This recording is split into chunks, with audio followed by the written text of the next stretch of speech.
Richard George and me received his BA in English Studies at the University of the Basque Country, it is here, and later proceeded to enhance his knowledge in the field of the literature with an MA in Anglo-Irish Literature and Drama, University College Dublin, where his minor thesis on the relation of Joseph Sheridan Le Fanu and the Gothic tradition was supervised by Declan Hybert.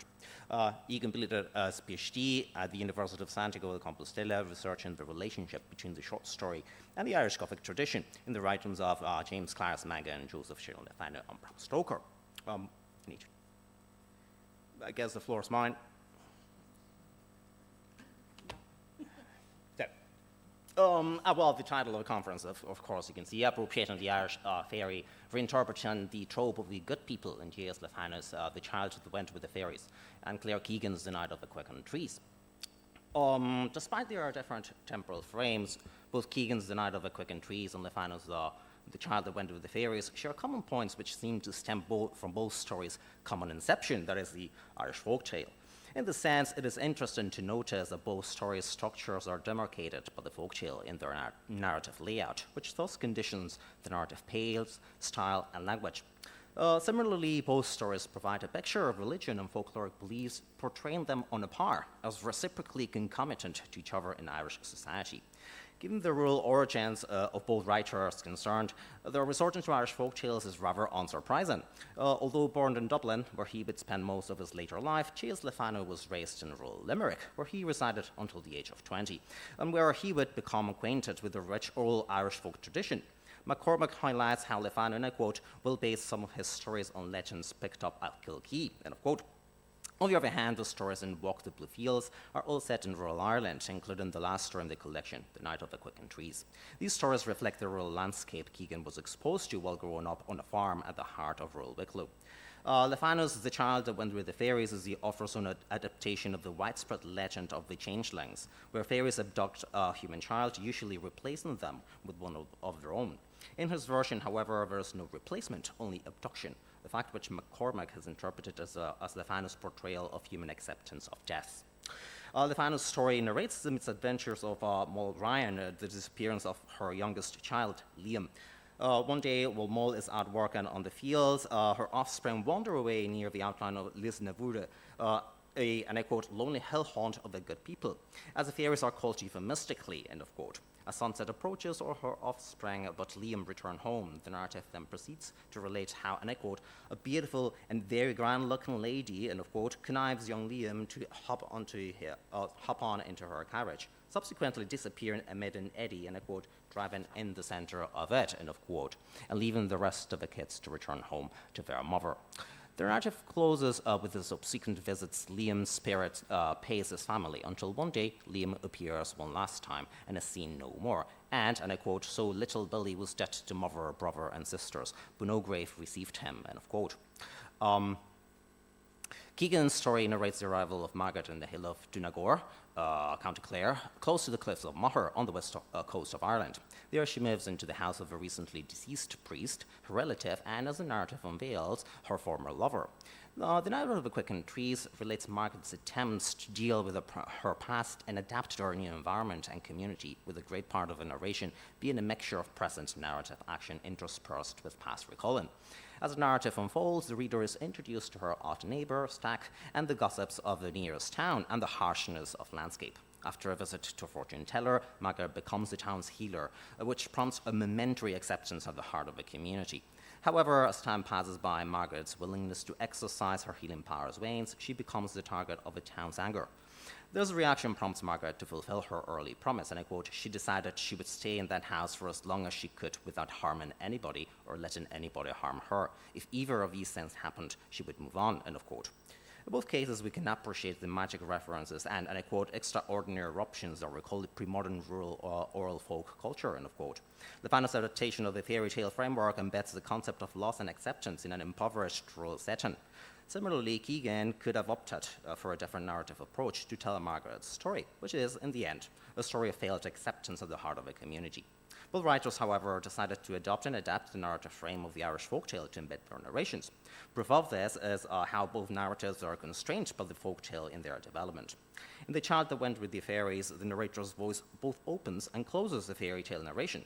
Thus, after introducing the setting, presenting the characters, and providing the main gist of the story's development, the narrator asserts, and I quote, the two children, sometimes speaking together, often interrupting one another, managed to tell this strange story, which I had better relate connectedly and in my own language, end of quote.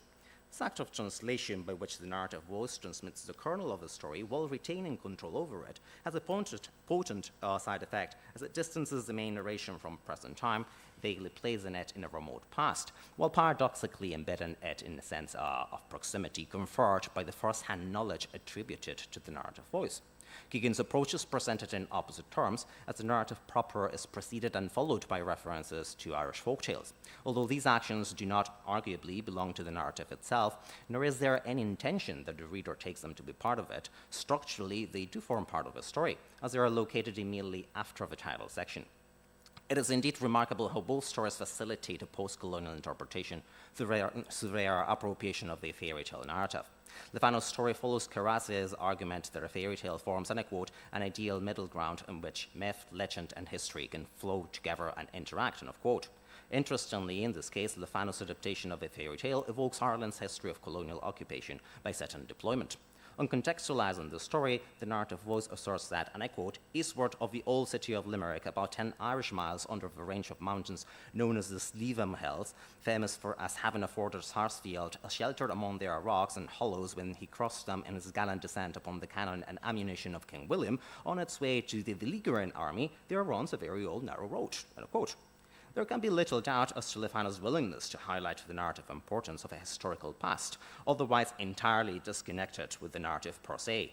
The overt references to the first siege of Limerick, in which the Gaelic and Old English descendant William Sarsfield play a significant role in resisting invasion, acquires a central focus in the opening paragraph, whose main function should be to localize setting. It is otherwise difficult to justify the length and convolutedness of the onset of the story, which indeed would more succinctly read, and I quote, east of the old city of Limerick, about 10 Irish miles under the range of mountains known as the Sleevham Hills, there runs a very old narrow road, end of quote. Considering it is the opening paragraph, I sustain this description conditions the remainder of the story, creating an intrinsic link between the main setting and its colonial past, locating the narration's actions at the center of Ireland's post-colonial conundrum. As the narrative unveils, the action unfolds in a setting reminiscent of desolation and poverty. Thus, the landscape is described with such expressions as singularly lonely, solitary road, deserted country, or scanty pasturage inhabited by a few scattered sheep. But most strikingly, such descriptions evocative of desolation and poverty are always coated with references to the military, however subtle these may be. Thus, in the first paragraph, the road leading to Dublin is described as running through, and I quote, bog and pasture, hill and hollow, Strofat village, and roofless castle, end of quote. Immediately after this, the Irish mountains surrounding the setting are described as, and I quote, broken with lines of grey rock that resemble the bold and irregular outlines of fortifications, end of quote. This analogy is further reproduced when the narrator describes the abode of the protagonist and the different religious and superstitious elements which can be found there, which brings the narrative voice to assert, and I quote, here certainly were defences and bulwarks against intrusion, end of quote. Fanu's narrative establishes a connection between the Irish past of colonial occupation and the harshness of the landscape, which connection seems to be the intrinsic cause for the widespread poverty which permeates the narration. This is indeed summarized in the opening sentence of the story's fourth paragraph, when introducing the character of Moll Ryan, and I quote, poor was this widow in the land of poverty, end of quote. In Keegan's case, the narrative proper is preceded and followed by references to Irish folktales. Although these sections are extraneous to the narrative proper, structurally they do form part of the story, as they are located immediately after the title section. Indeed, the introductory part works as a conditioning device. This section, taken, and I quote, from Feet to Water, an Irish fairy tale, end of quote, plays a twofold function. While it introduces one of our running themes in this story, that of superstition, it also conditions the reader's perception of the narrative. Thus, even before the narrative proper has started, the reader knows that, and I quote, the old people always said that a bad time might come into the house if feet water was kept inside and not thrown out, end of quote. Keegan's story, therefore, begins by the appropriating part of an Irish fairy tale, a part which indeed is central to the understanding of a story. Most remarkably, however, the story emanates from this fairy tale structure she has purposefully selected as the source of the story. On the other hand, the closing section is entitled, and I quote, some notes on folklore/stories, end quote. More practical in nature, this section provides readers with more convenient information, such as the fact that, and I quote, placing the tongs across the pram is said to prevent fairies from stealing the child, end of quote, or the fact that Wicklow people, and I quote, are nicknamed goat suckers, end of quote. While information such as this is not strictly necessary to comprehend the story, does help readers gain a better understanding of the different characters' behavior. Paradoxically, being the more logical, explanatory section also highlights the folk nature of a story proper. From beginning to end, the reader is conditioned into accepting the narrative pace and structure of the Irish folktale adapted by Keegan. There are two clear markers which qualify Keegan's story as an adaptation of the Irish fairy tale: mode of narration and deployment of time and space. One of the main characters of the folk tale is that, characteristics of the folk tale is that narration, and I quote, passes gradually from personal into impersonal mode, end of quote. This means that the narration moves from a first-person anecdote to a third-person narrative onto a local legend to finally become a folk tale. In turn, this affects the figure of the narrator, which goes from subject/witness to informant/retailer onto anecdotalist to finally become a storyteller. As in the Fanu's story, in The Night of the Quicken Trees, the narrative voice keeps its distance from the narration, while paradoxically retaining enough proximity to the facts narrated, which allows its voice to remain unquestioned. Indeed, this narrative ambivalence, which is maintained all throughout the narration, opens the story, and I quote, shortly after the priest died, a woman moved into his house on the hill of Dunagore, end of quote. While the beginning is certainly reminiscent of that of fairy tales, the dictic nature of expression, the priest, shouldn't pass unnoticed. This dictic usage implies that the narrator, and to some extent the reader, is or should be familiar with this figure.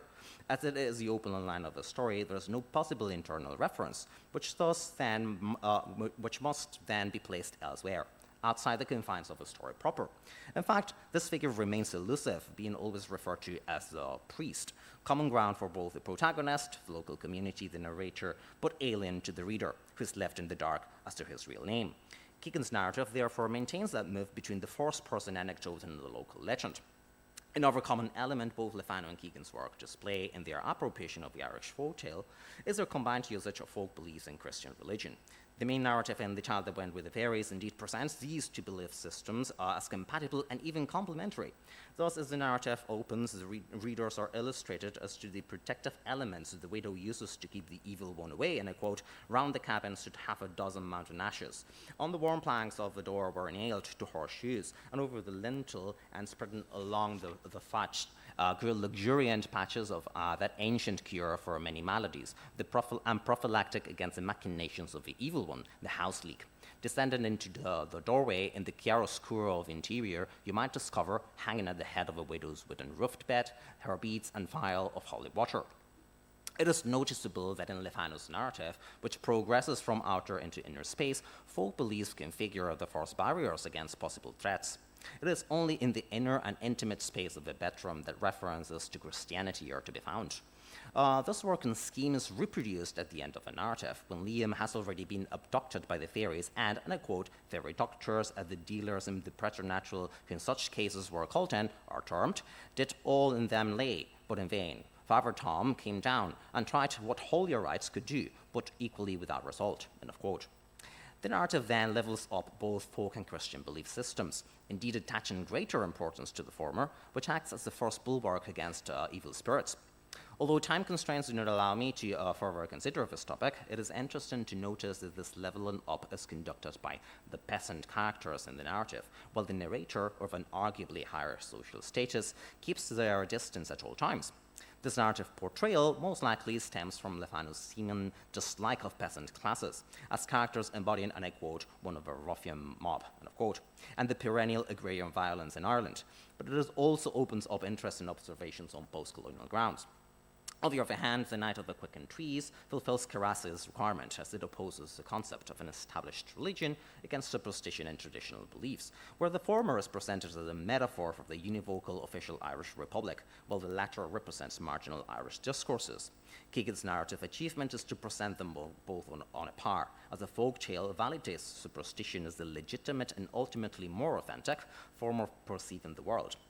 Therefore, Keegan's narrative reclaims the legitimacy of dissentient voices, portraying them as equally acceptable as the official national discourse, since they deploy, and I quote, the idiom voice of the local language, rooted in the local environment, to summon up a world and a vision, end of quote. In the Night of the Quicken Trees, the Roman Catholic Church is established as a figure of authority at the onset of the story. The narrative voice describes the house thus, and I quote, the priest's house stood on the highest point of a hill, end of quote. Attaching to the building and its inhabitant a domineering position over the whole community. This leading preeminence in community affairs excuse me, is in fact embodied in the priest, who acts as a metonymic figure for the Catholic Church and for the Irish Republic. This institutionalization is conducted via naming, or indeed not naming him, as all throughout the story he's only ever referred to as the priest. Hence his contention that, and I quote, the naming of people and places or allusions to them become an assertion and recreation of this intimate inside community, end of quote, acquires greater relevance in this narrative. While this institutional marker configures the priest as an entity within the immediate local community, it distances him both from the reader and from Margaret, despite their previous sexual attachment. Although his presence is a perennial feature in the story, the priest is ultimately perceived as an alienating figure, casting a shadow over the narration, despite not partaking in it.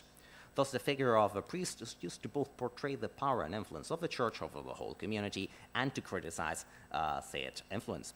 It is Margaret's meandering inner thoughts, deftly conveyed by a present-time narrative, always undercut by past interferences, that provides readers with a glimpse of the Catholic Church as a figure of authority. Thus, Margaret recalls how the priest, and I quote, was her first cousin, and he used to come to their house every summer to make the hay, end of quote. What follows this introduction is a bucolic image of youth and love, and I quote, he would come with a fine weather and sit on top of a hayrick at her side, dig new potatoes, sharpen his appetite, pull scallions, and eat them raw, end of quote. The recurrence implied in the modality would come, followed by the ascendanton of farm-related verbs, reinforces the positive connotations of the adjective fine and new, and of the lusciousness implied in words related to physical satisfaction, appetite, and eat. This overall connotation of innocence is further strengthened by references to physical purity, like the fact that Margaret, and I quote, was it nature, end of quote, or natural purity. And I quote, skies were blue back then, end of quote. Added to this is the fact that the narration distinctly clarifies the nature of the priest and Margaret's sexual and affective relationship. And I quote, he said they would marry, that they would get the bishop's permission, rear short horns and have two children, a pigeon squatch. Margaret could see him coming in from the fields with a handful of clover, saying the meadow was without comparison, end of quote. The priest's promise implied in the modality used for prospective future actions is coupled with Margaret's vision of their potential future life together. The syntactic elements put together result in a reiteration of the overall bucolic connotation of her remembrance. Again, there is lusciousness in word choice, this time stemming from an overt blooming nature, rearing and having children, as well as from the pleasant, lush connotations derived from his holding a handful of clover, both in terms of sexuality and material prosperity. This bucolic image is terminated at the end of a paragraph, and I quote, and then he went off to the seminary, became a priest, became the pride of a family, who no longer called him by his name, end of quote. The abruptness of the coordinating conjunction and, in combination with two simple short sentences, helps in breaking their previous bucolic, promising cadence of the remembrance. Likewise, the emphasis on the verb become, in such a context, implies a certain disbelief of the subsequent expression, pride of a family. This is further enhanced by the fact that they stopped calling him by his name. Thus, the act of becoming a priest, the priest in Keegan's fiction, terminates the previous character, obliterating any prior instances of familial and indeed romantic and sexual intimacy. In brief, and by no means conclusive, it can be observed that both Lefanus, the child that went with the fairies, and Keegan's The Night of the Quicken Trees, deployed the features of the Irish fairy tale to conduct criticism on their contemporary Ireland and on the consequences of colonialism. Implications of these appropriations in post-colonial terms should be further considered in future research. Thank you.